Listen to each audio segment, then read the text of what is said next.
Bonjour à tous, ici Thomas de la chaîne Les Instruits, je suis ravi de vous retrouver dans cette nouvelle vidéo. Alors aujourd'hui on va parler de Linux et comme vous avez pu le voir dans le titre, eh bien j'ai décidé de vous présenter un top 5 des meilleures distributions Linux en 2022. Voilà, donc pour tous ceux qui par exemple voudraient eh bien, passer à Linux mais qui n'ont pas encore fait leur choix, peut-être que ce top 5 pourra vous aider à choisir. Pour ceux qui ont déjà choisi, eh bien ça vous permettra peut-être de découvrir d'autres distributions. En tout cas, voilà, il faut savoir que sous Linux, il existe un certain nombre de distributions, il y en a beaucoup, et c'est pas toujours évident. Donc voilà, j'ai décidé de vous présenter les 5 distributions qui, pour moi, sont de bonnes distributions qui peuvent vraiment être utiles à tous et qu'il est bon de connaître. Voilà, on se retrouve tout de suite pour la présentation de ce top 5.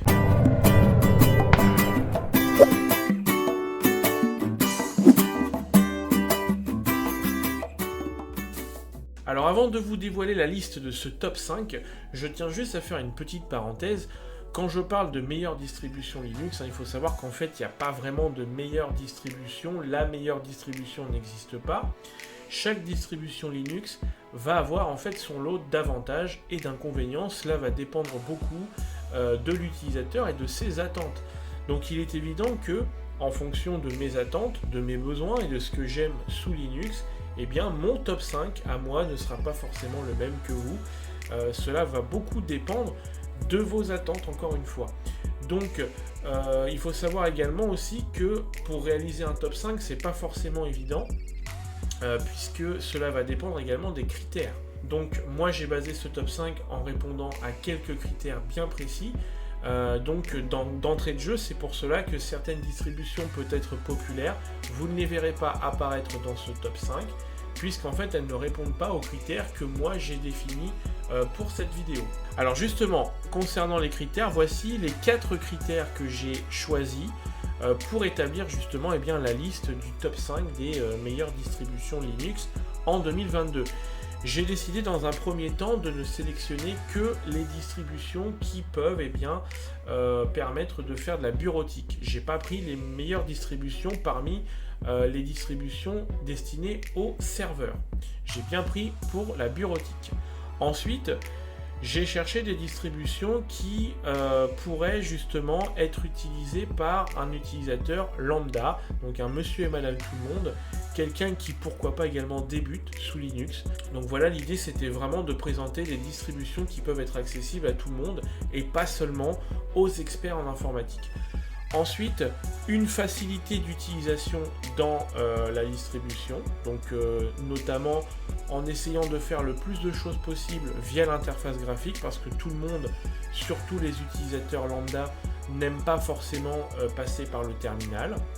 Et enfin, j'ai également sélectionné les distributions où il y a une communauté francophone qui est présente. Parce que lorsqu'on est utilisateur de Linux, on n'a pas toujours un informaticien sous la main et il est important en cas de problème de pouvoir se faire aider. Et c'est toujours bien d'avoir un forum en français quelque part qui peut vous aider en cas de pépin et sur lequel vous allez pouvoir poser vos questions. Voilà, donc ça c'est les 4 critères qui m'ont aidé à choisir les 5 distributions. Donc voilà, donc encore une fois, pas de panique si vous ne voyez pas votre distribution fétiche dans ce top 5, puisque c'est tout à fait normal, je me suis basé sur ces 4 critères-là. Évidemment, il y a d'autres bonnes distributions que celles que je vais vous présenter, mais l'idée c'était vraiment voilà, de présenter déjà une petite liste de 5 distributions pour aider les gens à faire leur choix et pour aussi inciter ceux qui veulent passer à Linux à pouvoir trouver quelque chose qui pourra les aider au quotidien. Et bien sans plus attendre, on va tuer le suspense et je vais vous présenter donc la liste des 5 distributions Linux en 2022.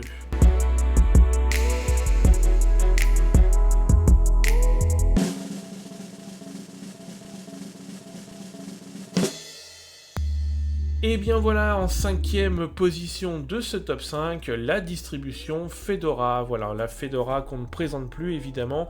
Donc Fedora en version Workstation, bien évidemment, puisqu'on a, comme je vous l'ai dit, on sélectionne uniquement les distributions destinées essentiellement à faire de la bureautique.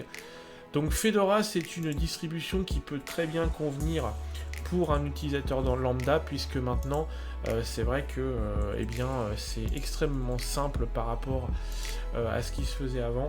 Aujourd'hui on peut faire quasiment tout via l'interface graphique, notamment l'installation de ces applications, les mises à jour, etc. Donc à l'heure où je tourne cette vidéo, Fedora en est à sa version 36. Il y a 2 versions qui sortent tous les ans, donc une tous les 6 mois. Et donc là on est à la Fedora 36 avec l'environnement de bureau GNOME 42. Donc l'interface que vous voyez ici c'est GNOME. Et donc par défaut c'est GNOME qui est proposé. Vous pouvez bien évidemment installer Fedora avec les autres environnements de bureau.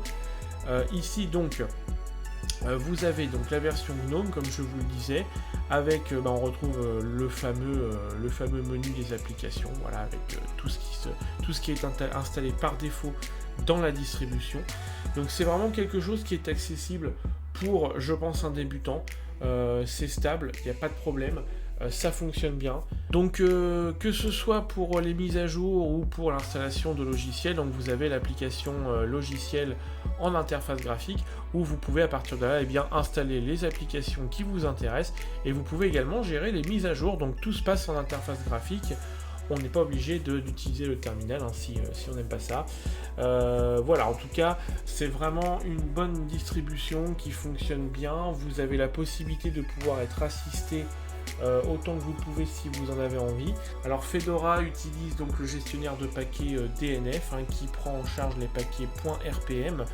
Donc du coup ça donne quand même pas mal de possibilités au niveau application.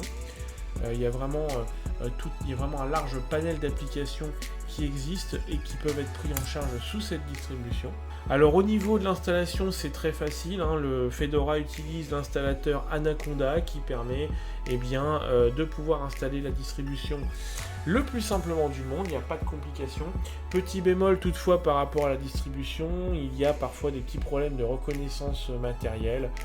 C'est pas aussi par exemple efficace qu'une Ubuntu ou un Linux Mint, mais en tout cas voilà, ça fonctionne, il n'y a pas de souci.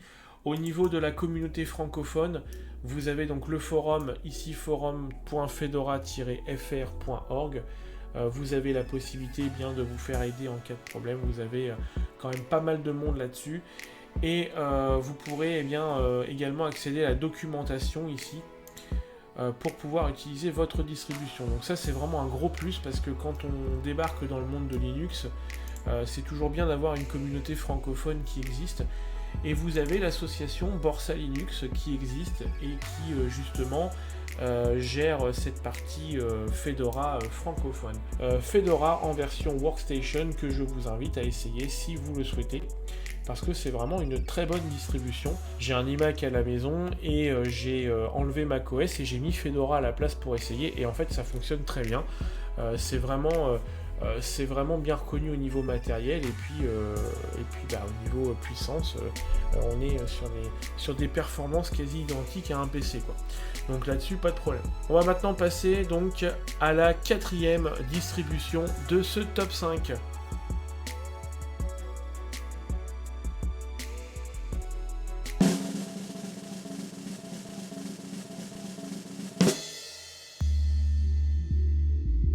Et voilà, alors en 5e position de ce top 5, la distribution Elementary OS.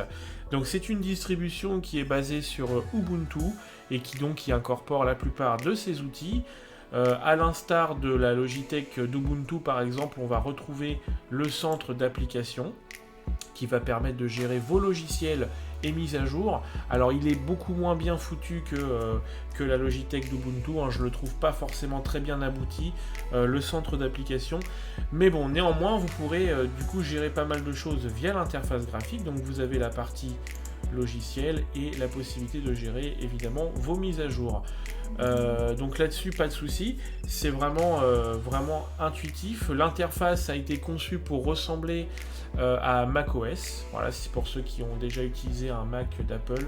Vous voyez, on retrouve ici en bas ce qui est fait penser au dock sur les fameux iMac. L'interface qui s'appelle Panthéon est basée essentiellement sur, on va dire, la simplicité. On évite en tout cas de proposer trop de fonctionnalités visuelles comme ça à l'utilisateur. Donc Elementary OS est fourni avec un ensemble d'applications, donc messagerie, musique. Vous avez également le navigateur web, c'est le navigateur GNOME Web qu'on appelle aussi Epiphany. Voilà, donc qui est préinstallé par défaut avec la distribution. Elementary OS essaie au maximum de favoriser le libre au niveau applicatif et tous les réglages par défaut également. Donc si par exemple vous allez dans le navigateur web, eh bien vous avez par défaut le moteur de recherche qui est configuré sur par exemple DuckDuckGo, qui est un moteur de recherche libre. Voilà, donc la philosophie de Elementary OS est très axée sur le libre et ça peut être un bon point aussi pour cette distribution. Autre chose que j'ai trouvé intéressant dans la distribution, c'est bien évidemment le côté léger.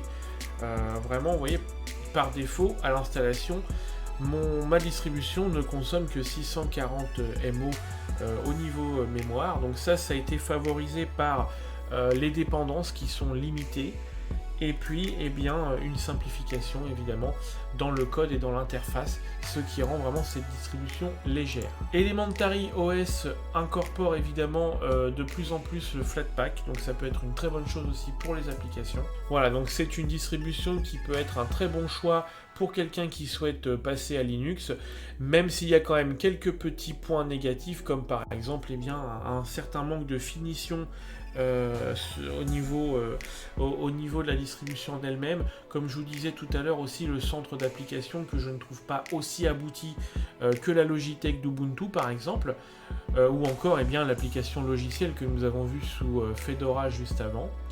Mais néanmoins, voilà, je pense que dans les années à venir, cette distribution va possiblement évoluer dans le bon sens. Donc ça peut être intéressant pour quelqu'un qui souhaite passer à Linux de pouvoir passer sur Elementary OS.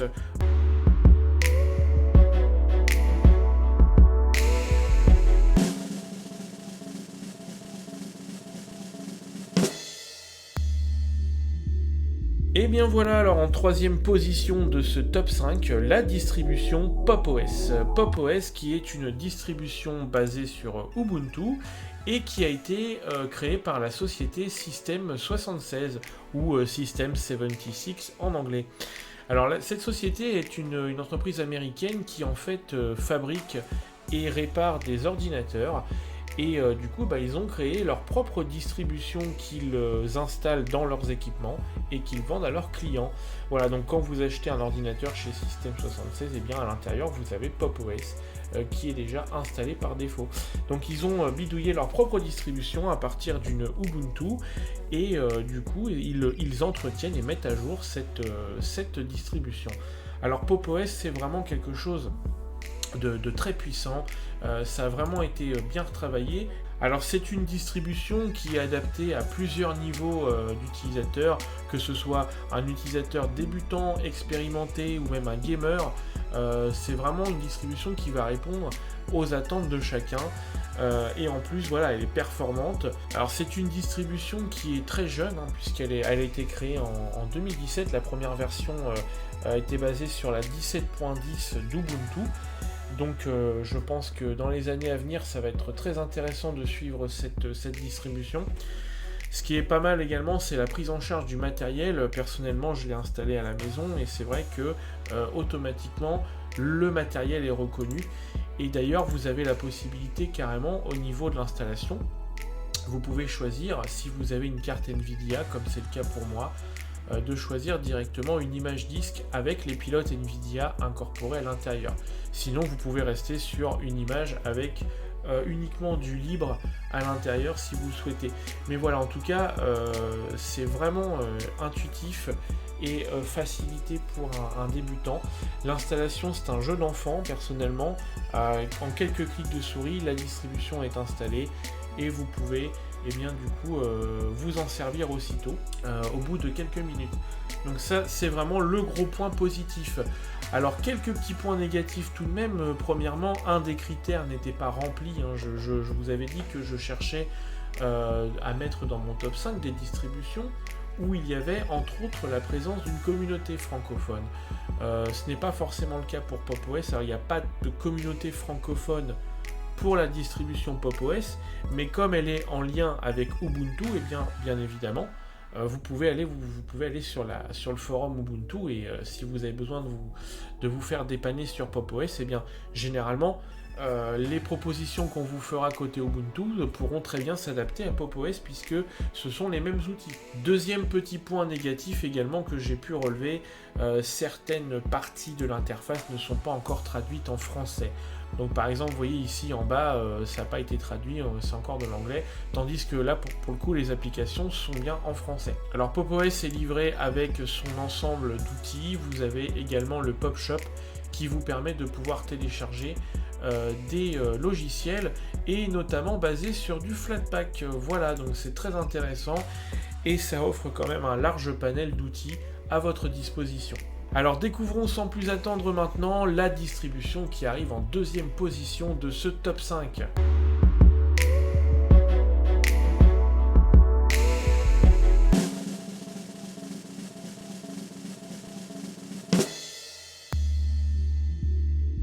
Et oui, alors difficile de faire un top 5 des meilleures distributions bureautiques pour utilisateurs lambda, sans parler évidemment de Ubuntu. La distribution Ubuntu qui est très célèbre et qui évidemment existe depuis un certain nombre d'années maintenant. Donc c'est une distribution qui a permis également de créer tout un tas de déclinaisons derrière.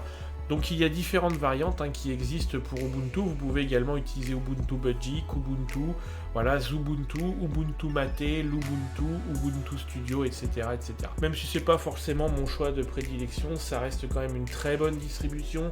Si vous êtes débutant sous Linux, si vous voulez changer justement de système d'exploitation et que vous voulez faire vos premiers pas sous Linux, eh bien Ubuntu reste une très très bonne distribution et qui dispose également de la plus grande communauté francophone parmi les distributions Linux. Vous avez donc le site ubuntu-fr.org qui est une mine d'or d'informations. Si vous allez dans la partie documentation, voilà, vous avez tout un tas de tutoriels, de guides qui existent, n'hésitez pas à aller le consulter. Et bien évidemment, vous avez le forum Ubuntu qui contient énormément d'informations également. Donc Ubuntu est une distribution basée sur Debian et elle est fournie par défaut avec l'environnement de bureau GNOME que vous voyez ici. C'est le bureau GNOME avec son interface, donc le menu des applications ici en haut à gauche. Et vous avez la barre de raccourci qui ressemble au dock en fait que vous avez sur la gauche. Au niveau de l'installation, donc c'est pareil, c'est vraiment intuitif. Vous avez un installateur qui vous explique tout, qui peut vous assister aux besoins. Donc il n'y a rien de très compliqué. Et puis vous avez toujours évidemment la Logitech. Donc ça c'est très important aussi. Si vous voulez utiliser uniquement l'interface graphique, vous pouvez installer vos applications et mettre à jour votre distribution via la Logitech. Donc vous retrouvez ici, voilà, toutes les applications dont vous avez besoin et vous pouvez tout gérer à partir de là.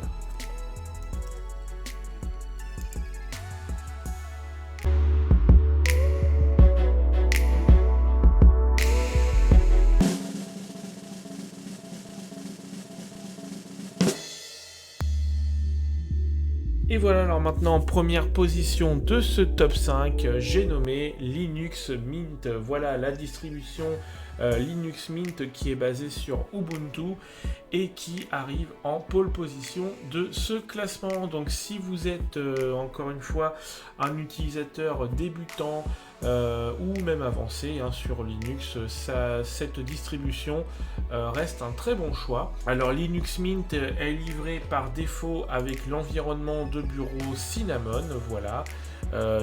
C'est l'environnement que vous voyez ici, voilà comment il se compose. Et donc c'est une distribution qui est très intéressante, notamment pour la reconnaissance du matériel. Généralement, lorsque vous installez Linux Mint sur votre ordinateur, eh bien le matériel est bien reconnu et les pilotes sont installés par défaut.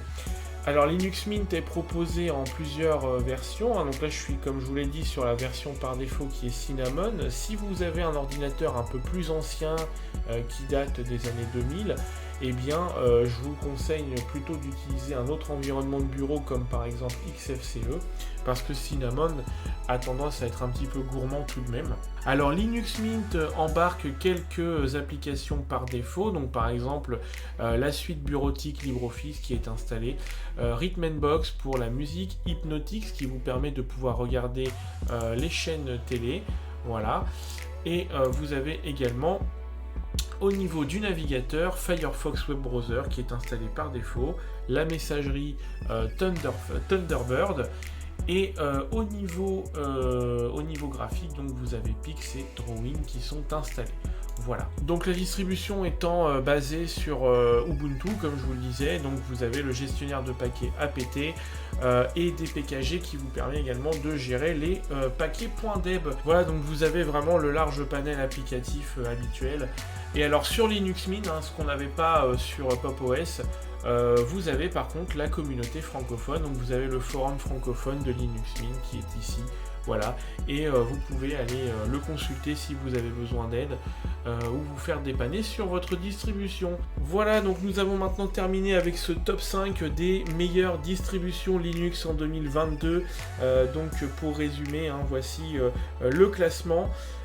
Sachez encore une fois que ce classement a été fait selon les critères bien définis, à savoir une distribution bureautique adaptée pour un utilisateur lambda et avec une communauté francophone autour qui existe, et puis il fallait également une distribution facile d'utilisation.